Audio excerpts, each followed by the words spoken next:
Good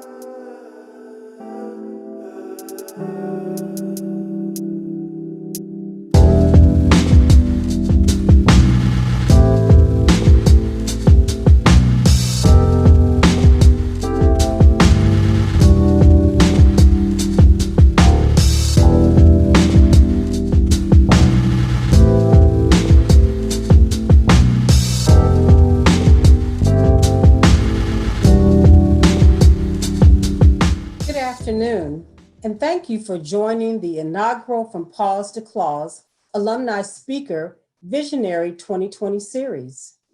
If this is your first time joining us, welcome. If you are returning for another moment of hearing from our knowledgeable and engaging alumni panelists, welcome back. Your Office of Alumni Relations appreciates each of you, especially during our virtual homecoming themed Everything CAU Zoom Coming. We will continue to bring remarkable alumni as experts in their specific fields. They will expound on pertinent topics that will support our students, recent graduates, as well as alumni who are seeking career change. And we are grateful to each individual who wishes to lend support to this series.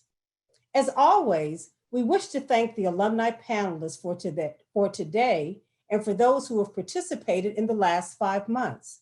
We did not seek you out, yet you came running with the spirit of a mighty panther, which we are, sharing your knowledge base when the call to participate went forth. This is our newest series of From Paws to Claws, and we are still dedicating it to the Perfect Vision class of 2020 as they exercise their ability to be visionaries. Let me share a tad bit of history on the Office of Alumni Relations signature event. The Alumni Student Networking event, titled From Paws to Claws, was originally designed in 2008 when Kareem Taylor, class of 2010, in his sophomore year, expressed that students should be engaged and learn from alumni of our exceptional university. Over the years, we continuously call on the alumni community to embrace our alumni in waiting, commonly known as students. We encircle them until they become a member of our alma mater. As Panther clubs, they develop through discovery, academically, socially, and spiritually, finding their way as their paws grow into claws and become fully entrenched felines of service, locally, nationally, and globally, while remembering to provide financial support to the institution that placed them on their paths of well-rounded citizens. There is more to the program, and feel free to read the entire historical review in the alumni section on the CAU website. As we begin our conversation, I would like to express thanks to my colleague, Chastity B. Evans, class of 2010, who serves as the program manager in the Office of Alumni Relations. She will be your host, for she created this space for our interaction. Chastity, it is now time for you to begin our exchange. Well, thank you so much, Alumna Galen E. Gateway Joshua, for that treasured introduction and credible context. Welcome, everyone. Thank you all for joining your Office of Alumni Relations for the Vision 2020 series, Digital Media and Entertainment Industry during and post-COVID-19. An exceptional thank you to alumna Dr. Michelle Rhodes, Program Specialist for the Office of Online Learning and Continuing Education, for always being our technical guru behind all of OER's webinars. Thank you. The purpose for today's webinar is to discuss how the media and entertainment industries are changing, as well as sports now, keep in mind, due to COVID. Overall, how will the education of these professional fields change as well? Just a little housekeeping before we get started. If you have any questions during the presentation, please type them into the Q&A panel and your Zoom control panel now. I'll be sure to bring them up during our Q&A session to discuss amongst our panelists.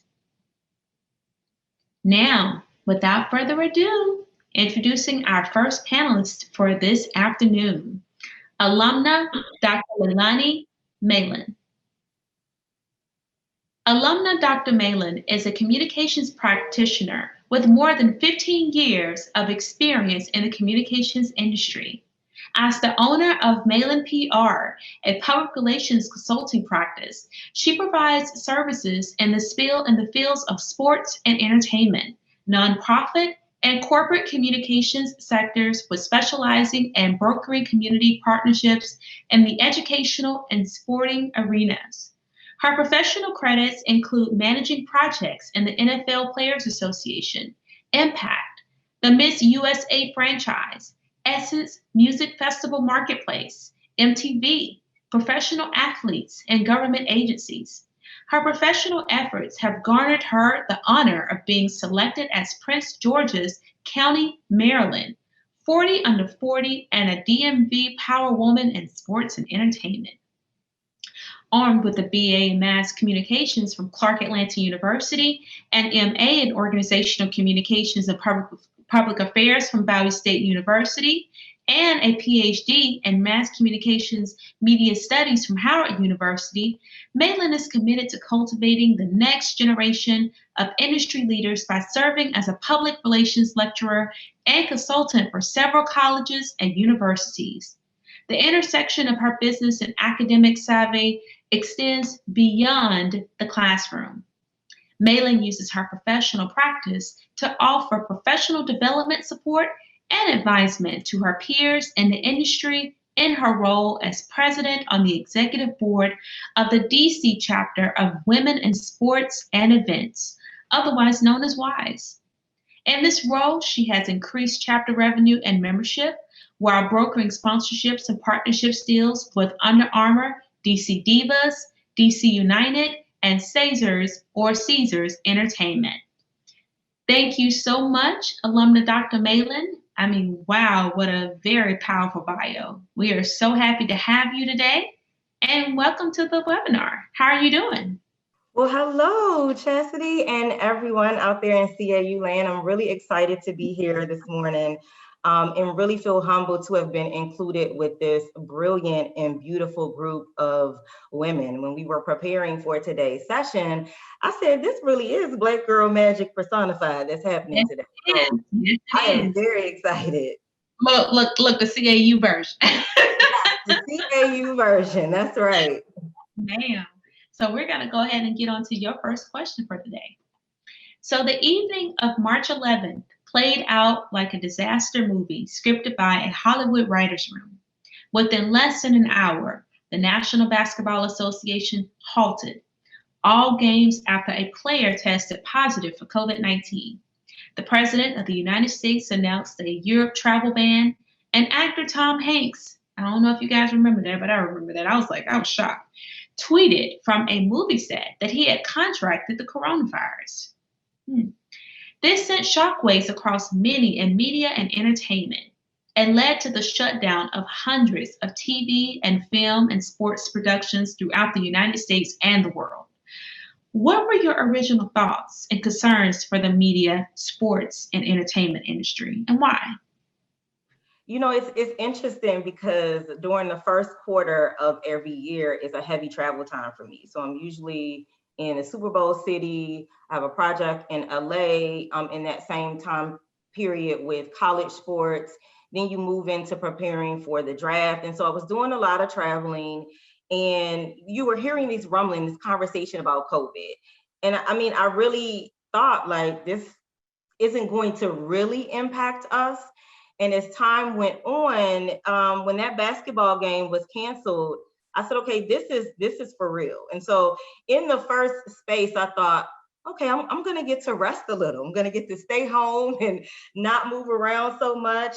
And then it turned into really tackling the whole idea that we are not untouchable, in particular, those who work in the sports, media, and entertainment industry. And so it served as a moment of reflection.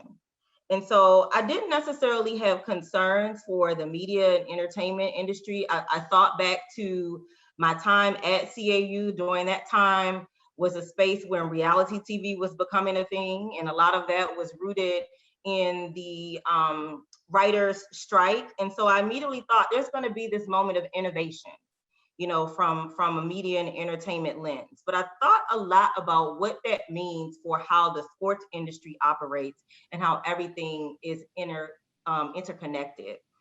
Yes. And so, my overall thoughts were to think inward. What can I do in this role to continue to make contributions to the field as we're moving forward, and to be a part of innovation? I wouldn't consider myself a super tech savvy person. I'm able to keep up, but reminding ourselves that we have to think forward. What is going to be the next best thing? And I knew I wasn't going to be the next best thinker in the tech space, but a big part of innovation is also about reinvention and remixing things and recreating things. So, for me, it was about have a moment of reflection with who you are as a practitioner, who you are as a professor that wants to prepare future practitioners, to think about how you can be a part of innovation by reinventing. And so, took a moment to pause, to think about what the next steps needed to be in order to be refreshed to do so. Most definitely. And I've been hearing a lot of that term lately. We've been hearing it, the new normal, innovative, forward thinking, just going after tackling it, because the world now really is your oyster. You really get to recreate, things, because stuff that may have been acceptable and normal last year or 5 years ago no longer really exists anymore. So it's like people are really having to revamp, and rethink things. And maybe it's like a fresh start. But, and I attribute that to my preparation at CAU. We were chatting earlier about, finding a way or make one. And it's literally a part of our DNA. Exactly. What do you need to do in order to continue to move forward? Because, you can't stop, and you should never settle for being last or even mediocre. So how do you ensure that you're moving to the forefront? And so just finding a way and creating that new lane to operate in is key. CAU, the educated hustlers. There we go. That's right. We will always come out on top because we were always meant to find a way to make one. I love it. Yes. As someone whose agency offers support in all areas, mail and PR, we have seen you blossom. We've seen you take off with this project as principal, and we are so proud of you. So congratulations on that. So congratulations on everything that you're doing. We low-key stalk you, but it's okay because we're seeing you. So in all of the areas, event management, promotions, and publicity, communications, consultations, and the list goes on for you. How are you as principal of Mail and PR and your team maintaining the savvy, the sassy, smart, and now straight, but not too narrow, that you're about to plummet, amid COVID-19? How are you taking this, And I think that kind of goes back to what you were talking about earlier, being innovative, having this in our DNA, from Clark Atlanta University, finding that way and make one. So how are you implementing that to your team members? So I think that is a great question, in particular, because we are all experiencing this in a different way, and we also have to acknowledge and recognize how challenging this is. And I think that's the first step.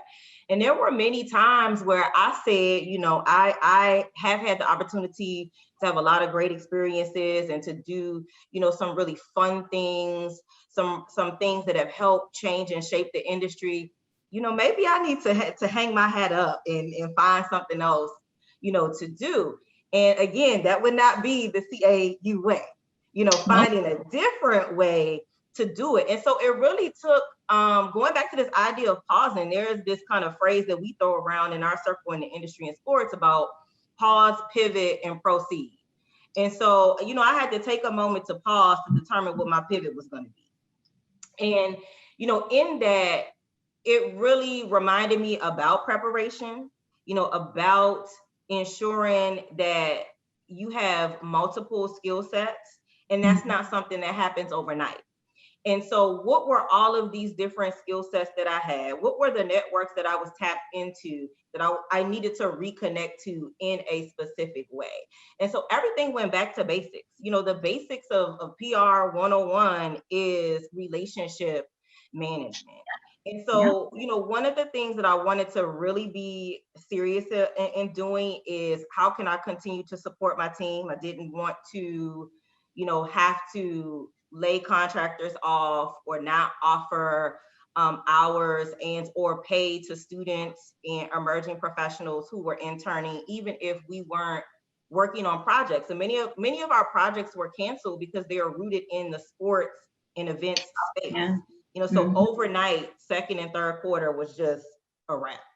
And so what other ways can you support the industry and support the emerging leaders in order for them to understand that all isn't lost? So I really just went back to basics. What are some basic things? And a lot of it was rooted in literacy. So, you know, how can I help train and prepare companies and organizations and or athletes in this holding space? You know, so to me, you know, I didn't necessarily look at this as something that was a halt and a part of a plummet or a decline, but something that was going to be a part of, you know, our new direction. This was a great opportunity to do a rebrand. You know, I encourage people to think about in terms of their personal branding. This is a time to hit reset. You know, don't be so eager to move forward and want to try and convert things that you had planned, because certain things don't convert. Maybe it's a time to stop and reassess and find other ways that you're able to re-enter, but also a time to stop, reassess, and redevelop. So I took this time to do a lot of professional development for myself, professional development for my staff. So what areas do you need to grow in? So these are the classes you're going to sign up for. You know, these are the workshops you're going to take in order for us to really be ready. And now that we're in quarter 4, this has been a great break, a great time to refresh. We pivoted and we, you know, are ready for all that 2021 has in store for us. Even if we are still doing it from the comforts of our home, we are ready to close 2020 out in an amazing way. And being a part of, you know, projects like this to remain connected to the beloved alma mater are ways that we can do that. So, you know, we definitely appreciate the opportunity, and we're just focusing on a new stream of services where we are able to offer literacy and training and development to help connect those dots for what's going to be ahead in 2021. I love that. I mean, you know, never forgetting what you learned, but taking it and building onto it, you know, building onto it from a different angle. So for our students that's on the call, you've heard it from Dr. Malin. You know, y'all know she'd be teaching. So. You know, I love to teach. A little known fact about me, before I actually went into the corporate side, I was working in education first, creating media programs for high schools. So it's always been about being full circle. So still coming back. And, you know, shout out to the CAU-ABJ group, who is fantastic and wonderful. I've had many opportunities to be able to connect with them through their president, Darian Carter. And so, you know, just wanting to still contribute to that next generation, because we have to prepare them just the same way that CAU prepared us when we were there. So y'all, when she gets 60, she told me she gonna become one of the deans. So I'm just like, y'all. Thank you. But you know, you can't say no to Chastity. So anything she says, I'm like, yes, I'll do it. Whatever. Look, Dr. Malin, you come on, Dean Malin. I love it. Thank you so much, Alumna Malin. I truly appreciate your astuteness and the helpful information. And I know everyone that's on the call today definitely appreciates it. So if you have any questions for Alumna Dr. Malin, please type them into our Q&A box in your Zoom control panel now, and we'll be sure to get to them during our Q&A session. Thank you again, future Dean, Dr. Malin. We will appreciate your help. Thank you. No problem. Introducing our next panelist for this afternoon is another heavy hitter, alumna Allison Joyner. Alumna Joyner is a strategist and freelance writer specializing in content creation for historically Black colleges and universities. Her work has been published by The Atlanta Voice, Zora by Medium, Noodle, Black American Web Diverse Issues in Higher Education, and Wiley Publication. She has written articles about several schools, including Jackson State University, Texas Southern University, the University of the Virgin Islands, and her alma mater, Clark Atlanta University. The Atlanta-based writer is a fourth-generation graduate of an HBCU and knows firsthand the life-changing impact these historic institutions have on students' lives. Watching the number of HBCUs dwindle over the years has ignited a spark in alumna Joyner to use her digital media skills to ultimately support these colleges and universities in an increasingly enrollment and fundraising. She is bold in strategizing how content creation can support in helping colleges remain open and serve generations to come. As a seasoned marketing and public relations manager for over 15 years, alumna Joyner brings a holistic understanding of how strategic plans and communications can impact a company's bottom line and social impact. Alumna Joyner also provides blogging, copywriting, ghostwriting, and social media consulting services to small businesses across a range of industries, including real estate, beauty, and hospitality. She owns a Master of Science in Journalism Innovations from Syracuse University and a Bachelor of Arts in Mass Communications from Clark Atlanta University. Alumna Joyner is a member of the National Association of Black Journalists and the Online News Association and the Atlanta, Georgia chapter of the Links Incorporated. Eager to give back to her community, she is an executive board member of the Tom Joyner Foundation and volunteers at the National Center of Civil and Human Rights.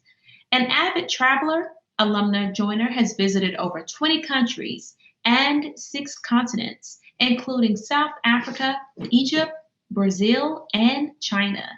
Her contact information, as well as alumna Dr. Malin's, will be shared in the chat. Thank you so much, alumna Joyner, for coming out today and for always serving your alma mater. How are you doing today?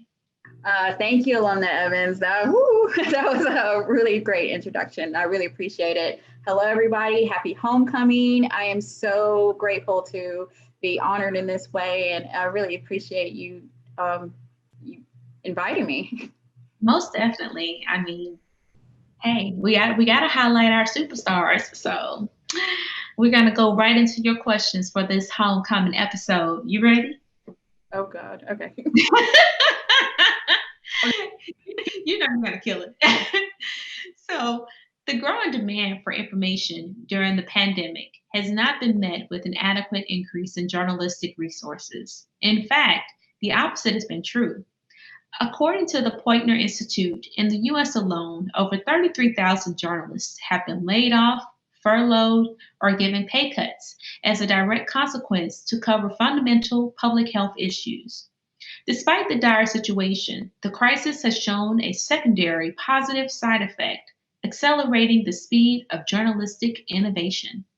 As a freelance writer for historically Black colleges and universities, how has COVID-19 impacted or accelerated you and also impacted your writing? You know, we know you just produced a most recent article in the Atlanta Voice, and it was focused on HBCUs, particularly ours. And we just want to know, like, how has that impacted or accelerated you? Thank you for the question. Well, of course, my heart breaks for everybody who has been furloughed or lost their job, laid off this year due to this global pandemic. Me being laid off a few years ago was actually how I got into freelancing. You know, figuring out that I wanted to write and I still have a voice, you know, so that's why I wanted to go into that. So doing writing and then also branching out into other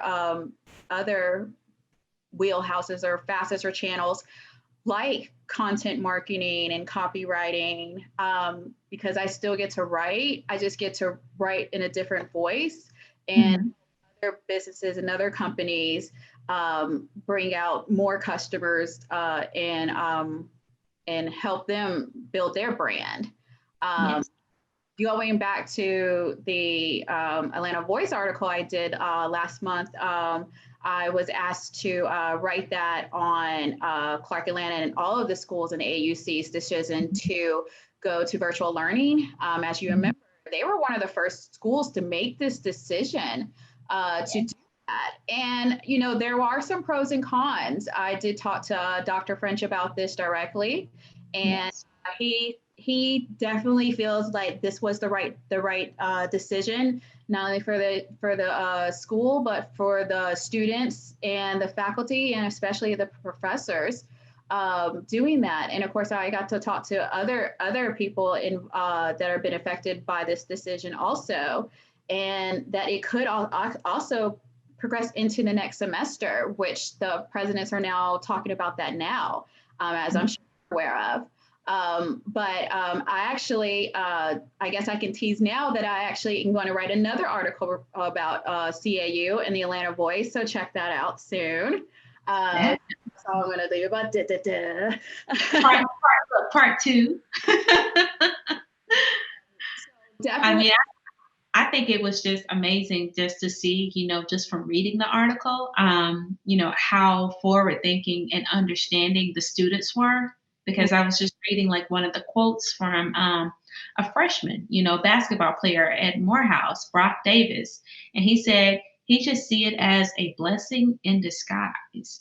I mean, if that's not mature, I don't know what is. I mean, because he really understands what is going on and what is going on amongst our, you know, people. So just to see that and read that, I mean, it's a blessing to my ears, because, you know, we were more so afraid for our students and our faculty and staff than anything. Without a and doubt. That we took the front line and took care of it. Yeah, without a doubt. You know, when I talked to Brock and I also talked to Christine, who is doing virtual learning at her house outside of Portland, Oregon. You know, it's you know, kind of heartbreaking that, you know, they have to go through this, but, you know, our young people are really resilient. They are doing something that I will never get a chance to do, which is go to school during a pandemic. You know, of course, I think this is definitely going to be a life lesson that they're going to benefit from. And just, you know, it really is proof that our school motto, it means everything to us. I'll find a way or make one. And that's what they're doing now. Yes, all day. So has COVID-19 become an inflection point for journalism, in your opinion? You know, I definitely think so. Going back to reporting about HBCUs during this pandemic, of course, with all of the schools closing down at the same time, I did have to be creative in how can I still showcase the schools that I love and really tell how great these schools are. So I really did have to get creative with it, doing features on some alumni throughout our beloved HBCUs and situations that students and alumni are going through that are COVID related. My first article I wrote was on Jackson State University. Their class of 1970 golden anniversary, of course, had a shooting, the Gibbs Green shooting 2 or 3 days prior to their graduation. So they wanted to get their diploma. And so graduation, they were supposed to get their 50th golden anniversary diploma. And now that's still on pause. So they have to wait so many years, I mean, a couple more months in addition to the 50 years they've already been waiting to get it. So, you know, I really get creative and really find stories that I thought that everybody would enjoy and really be impacted by. Also, with going in what you're talking about with journalism, of course, it has evolved through time with the development of social media. Also, with our smartphones, anybody with a camera pretty much is considered a journalist now. Everything going on around them. Pretty much, you could post a video, put a caption, bam, that's the content. That's it. To take in. And if it goes viral, it hits main news sources. So anybody really is in the facets of doing that. And of course, just being more creative, of course, not being in the actual structure of an office building. Some of my colleagues are at CNN, and their building has been closed this whole time. And another of them posted on their Facebook page that they had to get some stuff out of their desks, which they were granted permission to go into, but they might not be able to go back in full time till maybe June of next year. So it's really fascinating how technology is, people are depending on it, like we are depending on it right now. Yes. To do that. So I guess what an inflection point is, yes, we are going through a change on how we are reporting the news, how we are telling people's stories. But that's just Clark Atlanta all in a handbasket. We've been a way of making one since 1988. So, I haven't had a problem at all adjusting to this new normal. Because I've been doing this for how long now? Well, thank you so much, Alumna Joyner. And if you can, don't forget to drop those links of your other stories. Drop them in the chat, because we definitely want to support you and read them. I know I'm definitely going to take a look at that Jacksonville story, because I did not know that, and I am, as well as Alumna Joshua. We are history buffs, so we're definitely going to check that out. So thank you so much. If you all have any questions for Alumna Joyner, please type them into the Q&A box in your Zoom control panel now, and we'll be sure to get to them during our Q&A session. Thank you so much, Alumna Joyner. Introducing our next panelist for this afternoon, everyone, is Alumna Candace Bazemore. Hey, girl, hey. Alumna Bazemore is a digital, social media, and marketing consultant for businesses, nonprofits, and women. Alumna Bazemore is the founder of J Lane Media, an Atlanta-based marketing consulting firm. Candace has held several roles in the digital marketing space, including being the senior manager of web and digital marketing for See Beyond Birch Communications, director of marketing and communications for the Liberian Consultant, and Vice President and Digital Sales Product Development Manager at SunTrust Bank. Candace also founded Sister Girl Media Group, a digital magazine and podcast with a large international focus. Alumna Bazemore believes in giving back to the community and serves as a board member of the Stone Mountain Action Coalition, SMAC, Amario's Art Academy board member, and is a United Way of Greater Atlanta's Women of Coal Cabinet member. Alumna Bazemore is a member of the Junior League of DeKalb County and was the 2017-2018 Vice President of Marketing and Communications for the Junior League of Atlanta. Candace won the 2013 Committee of the Year Award as the founding chair of the JLA's Leadership Institute and was 2004 American Businesswomen's Association Chapter Woman of the Year. Alumna Bazemore was named a 2018 Outstanding Atlantean, a 2018 Who's Who in Black Atlanta, and is a part of Leadership DeKalb 2017, Georgia Windlist Academy 2017, Project Understanding 2015, Program, and 2014 United Way VIP Program. Alumna Bazemore has served as president of the Atlanta Micro Fund, vice chair of the Atlanta Film Festival Board of Directors, and as an ambassador for the Metro Atlanta Chamber of Commerce. Candace is a proud graduate of Clark Atlanta University, a Kennesaw State University KIPP program graduate, and a Scrum Alliance certified Scrum Master. A Newport News, Virginia native, Alumna Bazemore has made Atlanta her home for over 20 years, and she has always found a way or made one. Welcome, Alumna Bazemore. How are you doing today, homegirl? I'm fine. And yourself? How are you doing? Look, sister girl, how are you doing? I'm good. Good. Thank you. That was a great introduction. I appreciate that. No problem. No problem. We're so happy to have you today, and we're so happy to have you serving your alma mater. So we're going to go right into your first question for the day. You ready? I'm ready. All right now. As a digital game changer and founder of J-Lane Media, I know you are aware of the media and entertainment companies that have made significant job cuts and business changes to survive the initial disruption due to the COVID-19 crisis. As they transition from response to recovery, they are beginning to develop strategies that will position them to be more successful after the pandemic subsides. Is this strategy becoming more noticeable in the media and entertainment industry, or are the upper executives dragging their feet? What is your company doing overall to push through COVID and to stay active within the new normal? Well, first of all, that is a great question. And of course, everybody has been directly impacted by what has been happening as a result of all the lockdowns across the country and across the world. And no industry, I think, has been more impacted than both the hospitality and the media and entertainment industry.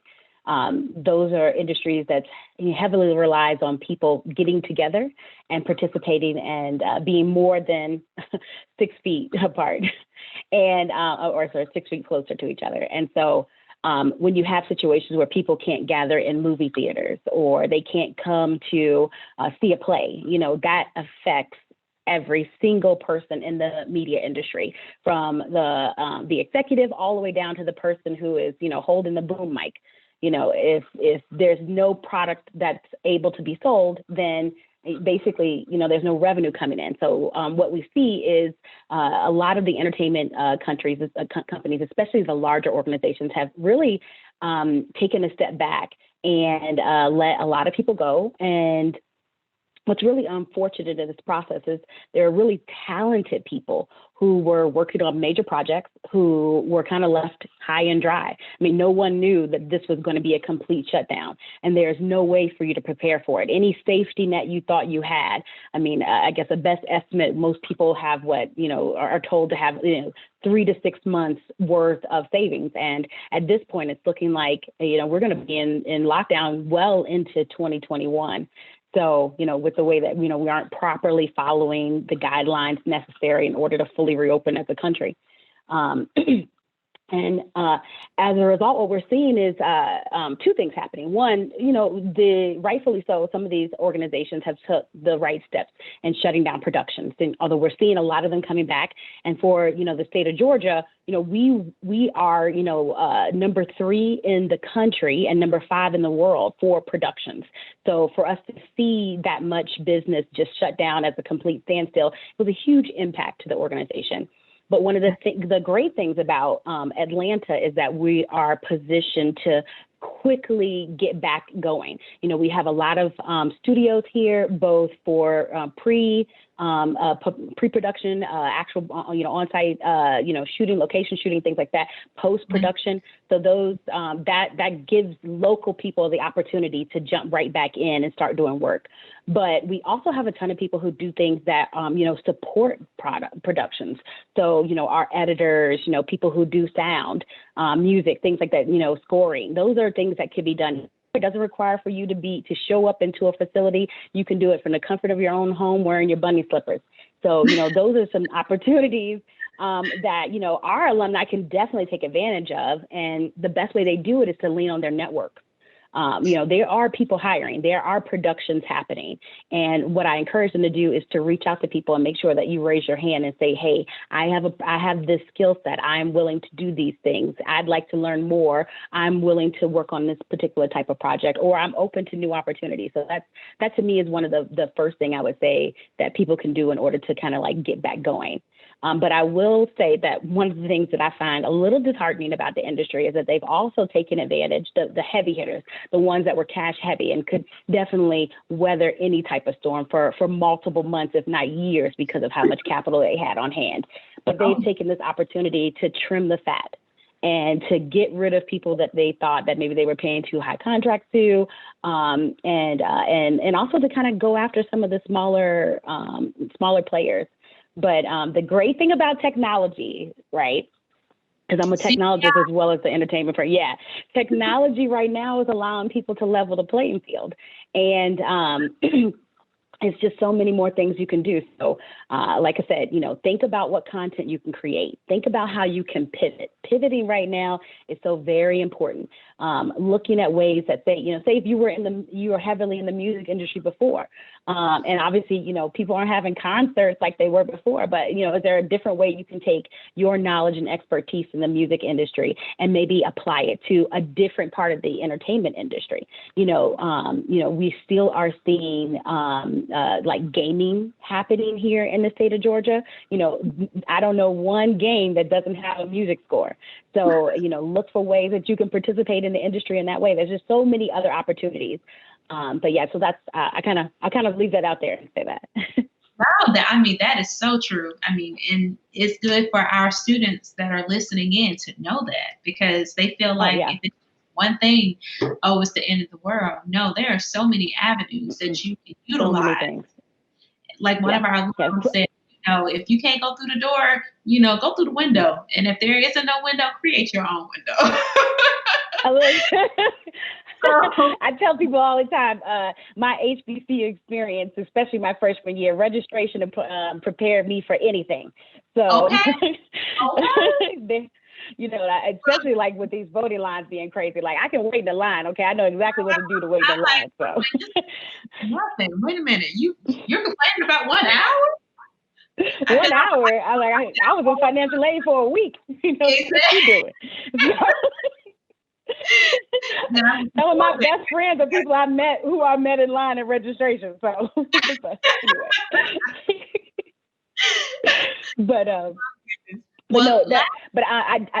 I was going to say, I just want to really, really emphasize about the gaming and esports as a really great pivot for people, especially with what's happening now with the HBCU esports leagues that are being created, and in the state of Georgia being one of the largest places where esports investment is happening right now. The Georgia Department of Economic Development is looking to bring more of that here to Atlanta. And, for people who go to HBCUs, one of the great things that we have going for us is Atlanta is now looked at as the Black Silicon Valley. So there are just so many opportunities here. So just look is what I would say.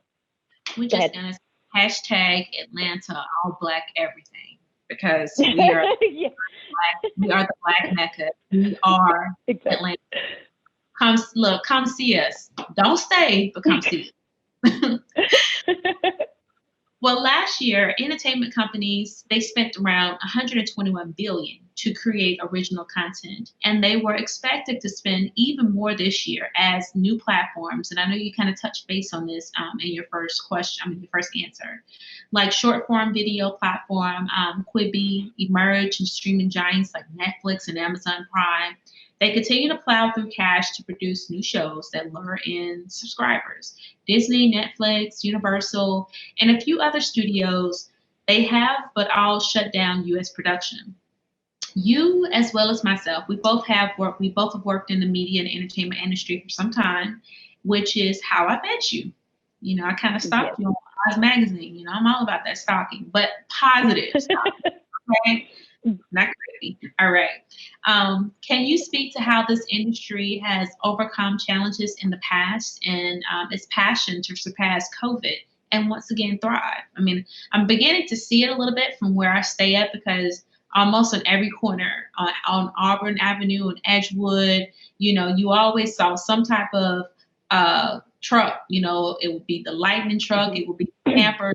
Whatever the case will be, it'll be a whole brand new city in the city of Atlanta. Now it's like completely dead, but it's starting to, spruce back up a little bit. Yes. Well, I would say one, I don't know. I know they used to say if you can't make it in New York, you can't make it anywhere.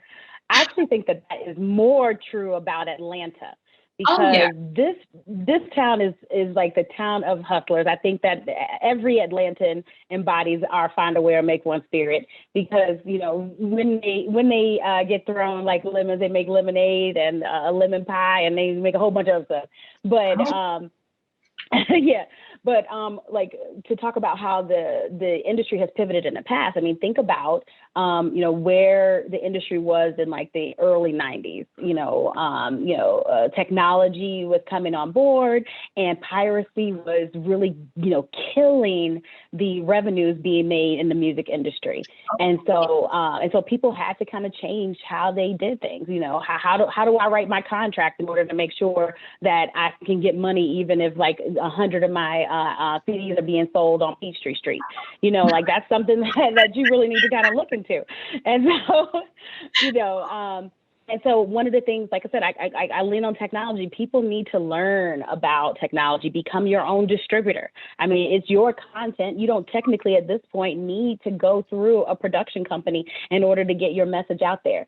And there's so many ways to do direct publishing. And so, like, you can actually set up, publishing, distributing profiles with like Spotify and, places like that. I mean, people making more money on SoundCloud than they did underneath their contracts. So, and then expand. You're in entertainment, you have a following, don't just sell your music, take statements from the words you say, put them on a t-shirt and sell that too.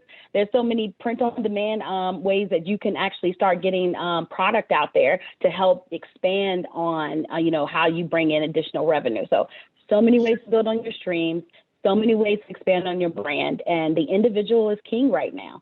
I mean, people are, especially with the fact that everyone's so disconnected with COVID and with the pandemic and being separated from, just activities they would normally do, they're leaning on their social profiles in order to stay connected. So if you've never had one follower to date and you decide you want to start your online brand right now, you can do it, because there are people hungry for content. I see people say all the time, I finished Netflix, what do I do? So, you have an idea and a camera phone, like, the lady said before, anybody can be a media expert at this point. There is a YouTube video, a tutorial, a Udemy class out there that'll help you get up to speed into what you need to learn in order to make that pivot. And right now, I know it's a lot of unrest happening across the country, but the Black Lives Matter movement has actually done a really great thing for pushing pressure onto large organizations and places like Netflix and Amazon and Disney and Universal to start looking at the content that they're providing. And I've seen it like somewhere before, they love our culture, but they don't love our people. But what the content is that's selling right now is content about our culture, and who better to tell our story than ourselves. So, get yourself a pen, a camera, and a business card and a website, and get out there and start pushing your material. So. Exactly. And definitely shout out to the large corporations that are starting to utilize African-American voices and people for our culture. Oh, yeah. I mean, yeah. You can't have a Black Cleveland Brown, on Family Guy, and the person that's been playing for the past 15 years is Caucasian. So I'm happy to see that a lot of different companies, a lot of different shows, producers, directors, they're starting to look at that differently in terms of ensuring that we get the jobs and we get the money that we need, because we've been doing this for how long. And special shout out to our students at CAU, because without them, I mean, they really have shown me the true definition of being a hustler, on the campus of CAU. Because when I tell you, we have some pop stars, some superstars, some already upcoming, they done made about 6 figures on SoundCloud, and they hadn't even graduated yet. I am so proud to say that I know them and that I knew them before they truly blew up, because they have definitely utilized this platform called technology to its best. I mean, and we can learn almost. It's like, I agree. I think our especially like, the CAU and the AUC alumni network is so very strong. I mean, I think about people like Valisha Butterfield Jones, who is killing the game. and doing something that I believe in is like building as we climb. She was over the Black global diversity at Google. And so now she's out doing her own thing and building some more, building people up, especially with a huge focus on women.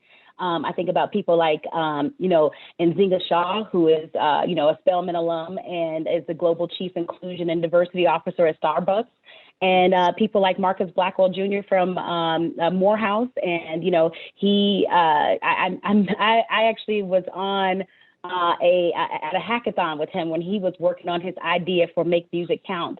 And now that app is like big deal, getting funding and, going around the world. And that's another way that you can take music and apply it and pivot. He turned his love and passion for music into a way to teach kids mathematics through an application he developed. So, and then all that stuff is from people who were right here in Atlanta and making their mark on the world. So you can do that too. You're definitely on the way up. Well, thank you so much, Alumna Bazemore, for your best practices, your awareness, and for your information. I mean, we are truly grateful for it. If you want to drop, your social platforms or either contact information in the chat so people can contact you or follow you, like you, share, whatever, because sometimes your page is like a whole inspiration in one day. With your awesome puppy dog. Really, Ricky the dog. Ricky's a famous dog because he helped me through COVID. So I had COVID a couple of months back. So he helped keep me warm when my temperature kept falling. So he's a very famous dog now in Atlanta. Entire character, dog. He's a whole human. He's a whole human, yes. Like, seriously.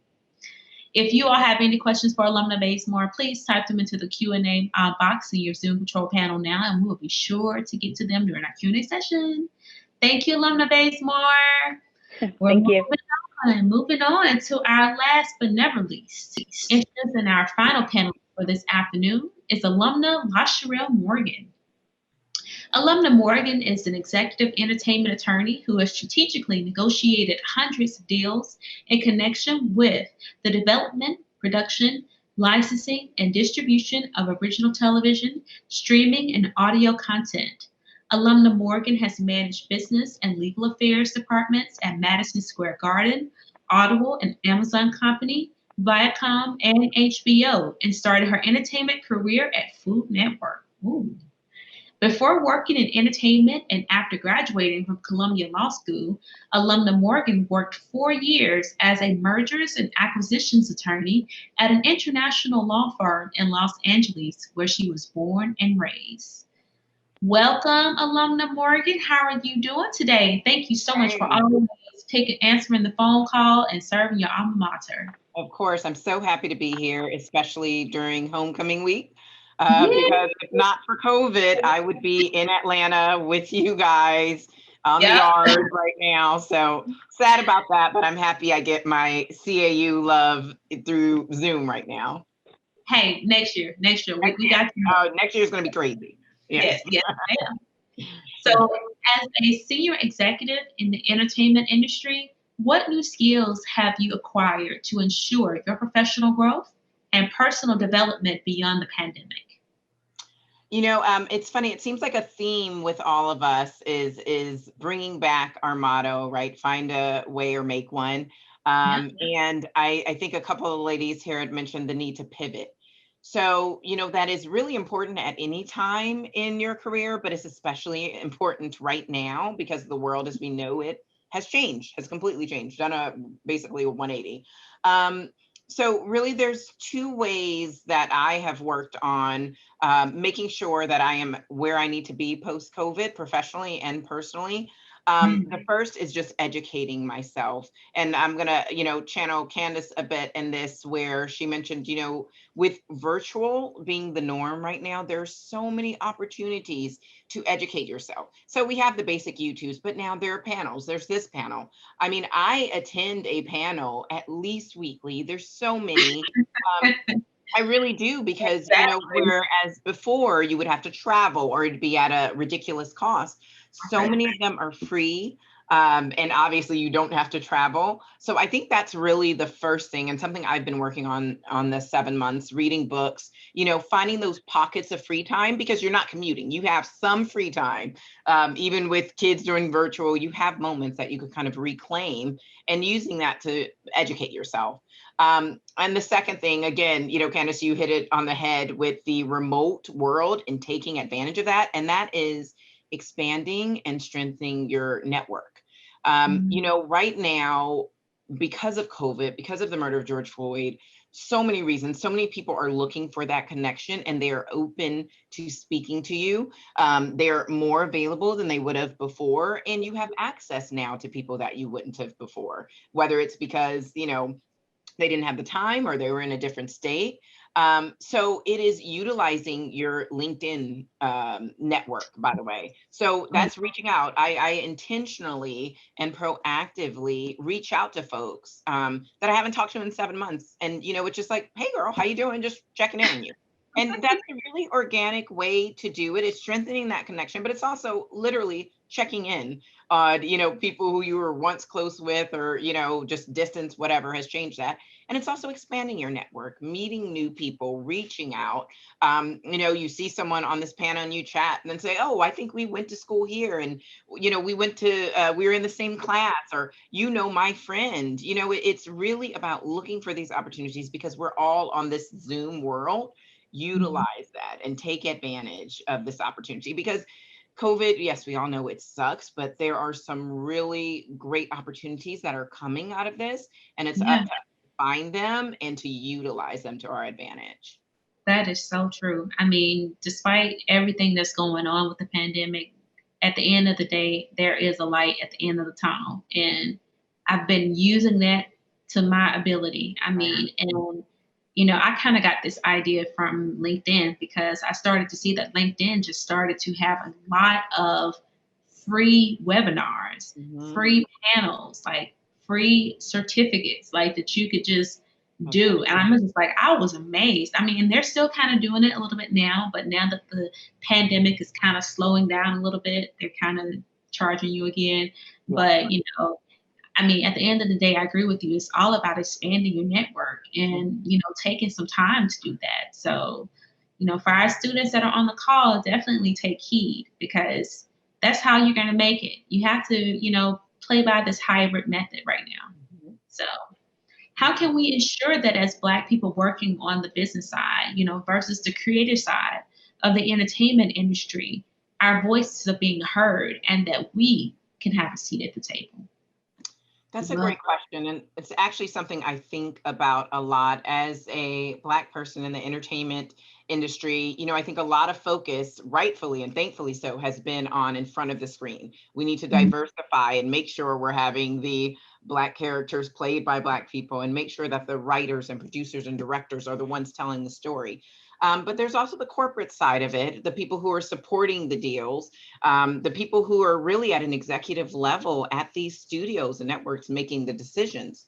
So it's really important that we are represented across the board in all industries, but especially the entertainment industry, where, we are just such avid consumers of it.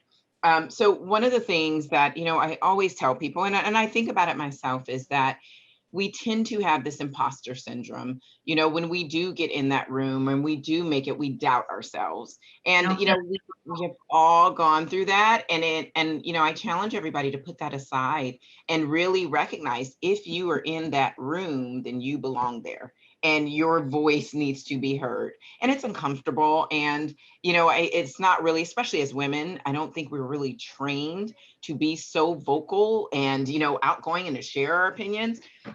But times have changed. And if the 7 months have shown us, it is a different world right now. And I think our opinions are valued, or at least it's the recognition that they should have been valued before.